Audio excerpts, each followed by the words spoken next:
कमरे में लेके गई, कितना टाइम लगाया उसके साथ आपने सेक्स करते वक्त? 10 से 15 मिनट। 10 से 15 वक्त? जी 15 मिनट? जी। कितनी देर, कितनी दफ़ा? यही कोई 3-4 बार। मुझे वो अच्छा लगा, पसंद आया और मैंने उसे 1-2 बार बुलाया। शौहर घर पर नहीं होता, वो आउट ऑफ कंट्री होता है, तो इसीलिए उसे मैंने बुलाया। जब वो नहीं था तो डिलीवरी के लिए बुलाया, 2-3 बार आया। उसके बाद हमारी बात मोबाइल पर होने लगी। जो डिलीवरी बॉय है वो अब शादी नहीं करना चाहता। नहीं, एक औरत जो कि 18-19 साल की एक लड़की होगी भाई, और उसको प्यार हो जाता है एक डिलीवरी बॉय से। जो डिलीवरी बॉय उसके घर पर पिज्जा डिलीवर करने आता है, वो अपने पति से खुश नहीं थी, तो डिलीवरी बॉय को अपनी बातों में लगा करके उसके साथ गलत संबंध बना लेती है। बहुत दिनों तक संबंध बनाती रहती है। बाद में वह कहती है कि तुम मुझसे शादी करो, और उसको शादी करने से मना कर देता, तो लड़की इंसाफ मांगने के लिए जाती है भाई पुलिस के पास। क्या है पूरी कहानी, बहुत मजेदार होने वाली है, उस लड़की की जुबानी सुनेंगे। तो चलिए पहले सुनते हैं। मुझे बताइएगा कि क्या मामला है, किस तरह आपके शौहर आपको जिस्मानी लज़्ज़त नहीं पूरी करते हैं और आप डिलीवरी बॉय के साथ इस तरह की ज़्यादती क्यों करती हैं और क्यों करवाती हैं? मुझे वो अच्छा लगा, पसंद आया और मैंने उसे 1-2 बार बुलाया। तो इसी तरह से मैंने उससे बात की, तो बस हम दोनों की ऐसे ही मुलाकात 1-2 बार बढ़ी। फिर उसके बाद सब काम खुद ब खुद शुरू होते गए। कैसे उसको घर में बुलाया आपने, किस तरह कहा? जाहिर सी बात है, डिलीवरी बॉय जो होता है वो घर के बाहर, तो उसको घर के अंदर उसको एंटर होने की इजाज़त ही नहीं है। किस तरह? मेरा शौहर घर पर नहीं होता, वो आउट ऑफ कंट्री होता है, तो इसीलिए उसे मैंने बुलाया। जब वो नहीं था तो डिलीवरी के लिए बुलाया, 2-3 बार आया। उसके बाद हमारी बात मोबाइल पर होने लगी। फिर नंबर ले लिया था? जी बिल्कुल। तो फिर कॉल पर बात होने लगी, फिर 1-2 बार वो आया। फिर ऐसे ही हमारी बात शुरू होती गई। जब मेरे हस्बैंड को पता लगा तो उसने इस बात का बहुत, जाहिर सी बात है हस्बैंड इस बात का बुरा मनाता, उसने भी मनाया। छोड़ने तक की बात आ गई। अब वो छोड़ना चाहता है और वो जो डिलीवरी बॉय है वो अब शादी नहीं करना चाहता। नहीं, जाहिर सी बात है, डिलीवरी बॉय को तो आपने शादी से पहले उसके जिस्म के साथ आपने अपना जिस्म उसको दिखाया, उसके साथ आपने गलत काम किया, तो वो शादी क्यों करता आपके साथ? मुझे इस कहाँ लेके गई आप उसको घर में? अपने बेडरूम में। कितने घर में फर्द थे उस वक्त? उस घर में कोई भी नहीं होता। आप अपने हस्बैंड के साथ अकेली रहती हैं? जी। बच्चे भी नहीं है आपके? नहीं। शौहर में से ऐसी क्या कमी थी जो आपको महसूस नहीं हुई? अगर वो आउट ऑफ कंट्री रहता था तो औरत तो इंतज़ार करने वालों में से होती है, इंतज़ार भी नहीं किया? नहीं, बिल्कुल नहीं। कमरे में लेके गई, कितना टाइम लगाया उसके साथ आपने सेक्स करते वक्त? 10 से 15 मिनट। 10 से 15 वक्त? जी 15 मिनट? जी। कितनी देर, कितनी दफ़ा? यही कोई 3-4 बार। 3-4 दफ़ा?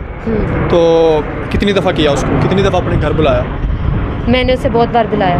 कितनी हफ्ते दफ़ा? में 3-4 बार। हफ्ते में 3-4 बार? जी। और पैसे महीने दिए में उसको? नहीं, पैसे नहीं दिए। पिज़्ज़ा फ्री खिलाता था आपको? जी। शर्म आ रही है आपको थोड़ी सी कि वो एक लड़का मजदूरी कर रहा है, अपने रोज़गार चला रहा है, और आप उसके साथ इस तरह के काम कर रही हैं? जब उससे नहीं शर्म आई तो मुझे लड़के मासूम होते हैं उस उम्र के हिसाब से। आप तो दूर का रहे हैं, आप पहले नहीं किया, आपको इस चीज़ का नहीं पता था? नहीं, क्यों नहीं पता? बस हो गई गलती। यहाँ पर आने का क्या मकसद है? यही कि वो मुझसे शादी नहीं करना शादी चाह क्यों करेगा? शादी करने की वजह बताएं। आप पहले गैर शादीशुदा थी, आपने उसको बगैर शादी के इस्तेमाल किया, उसके जिस्म के साथ आप खेली, खुद का जिस्म आपने उसको दिखाया हस्बैंड के होते हुए। बस अब यही गलती हो गई है ना, तो वो अब कह रहा नहीं मैंने शादी शुरू ही नहीं करनी थी। हस्बैंड जब आते हैं तो क्या उनको मुंह दिखाती हैं आप? उनके साथ भी करती हैं या नहीं? बिल्कुल नहीं। वो उसने मुझे अपने घर से निकाला।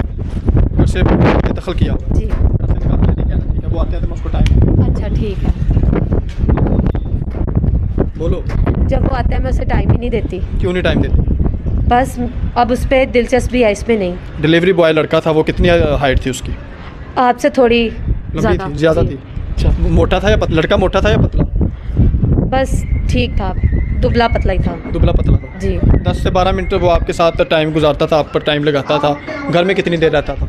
घर में कोई 3-4 घंटे रहता था। क्या 3-4 घंटे? जी। खाना शाना भी बना के जी, देते जाहिर थे सी आप? बात है।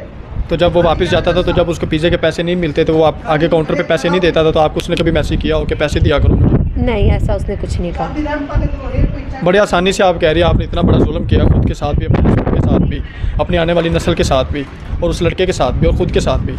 कितने अफसोस वाली बात है। अब क्या हो सकता है, गलती हो गई हो गई। इसको गलती कहते हैं? गुनाह हो गया। गुनाह को तस्लीम कर लेना सबसे बड़ा, वो कहते हैं ना कि फजल है, अफजल है गुनाह को तस्लीम करना। कर लिया तस्लीम, अब नहीं मान रहा, अब ऐसे ही। शादी तो वो नहीं करेगा, शादी तो कोई भी ऐसा लड़का नहीं करेगा जिसको आप शादी से पहले रंग ललिया उसके साथ अय्याशी करो। आप उसको बोलो चलो पिज़्ज़े के पैसे ना लो, आओ मेरे साथ बिस्तर में आओ, इधर आओ उधर आओ। बस यही गलती हो गई। नाज़रीन, आप गुफ्तगू सुन रहे हैं, कितनी आसानी से ही आपको ये सुना रही हैं कि मुझसे गलती होगी, मैंने उसको इतना टाइम दिया, मेरे हस्बैंड जिस्मानी तौर पे कमज़ोर थे, ये था वो था। और औरत बदकिरदार तब होती है कि जब वो अपना जिस्म बेचती है।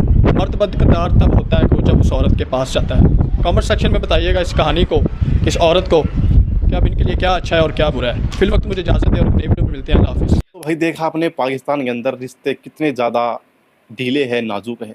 इन लड़कियों को कोई फ़र्क नहीं पड़ता कि उसकी शादी हो रखी है और वो अपनी, क्या जीवन में सिर्फ ये चीज़ बाकी है? तुम अपने पति को छोड़कर किसी गैर मर्द के पास जा रही हो और ऊपर से भाई फिर ये इंसाफ मांगने आ जाती है कि मुझे इंसाफ दिलाओ, मुझसे वो लड़का शादी नहीं कर रहा है। दोस्तों सुना आपने भाई कैसे पाकिस्तान के अंदर ही चीज़ें नॉर्मल है। इतनी लाखों वीडियो पाकिस्तान की वीडियो मैं आपको दिखा दूंगा जहाँ पर ये घटना घटती रहती है और ये देश बोलता है कि हमसे ज़्यादा धर्म प्रिय कोई देश नहीं है, हमसे अच्छा कोई देश नहीं है पूरी दुनिया में और हमारी तरह धर्म फॉलो करने वाला कोई देश नहीं है। जिस देश के अंदर खुद महिलाओं की इतनी इज्जत है, महिलाओं के साथ इतने, ये कंडीशन है महिलाओं की। और ये कंडीशन भाई मैं महिला की नहीं बोलूँगा, ये ऐसा एक सिनेरियो बनाया जाता है पाकिस्तान के अंदर, एक माहौल ऐसा बनाया गया है कि वहाँ पर ये चीज़ें उनको नॉर्मली लगती है और नॉर्मल लगने के बाद वे ऐसे ऐसे स्टेप उठाती है। दोस्तों क्या कहना चाहोगे भाई इनके लिए फ्री पिज्ज़ा लेने के लिए इस दीदी के बारे में? भाई दीदी तो क्यों बोलो इसको मैं, जाहिल को। तो इनके बारे में आपकी क्या राय है और पिज्ज़ा डिलीवरी बॉय के लिए क्या कहना चाहोगे? प्लीज़ कमेंट करके बताइएगा। मिलूंगा आपसे अगली वीडियो में, तब तक के लिए बाय बाय, जय हिंद।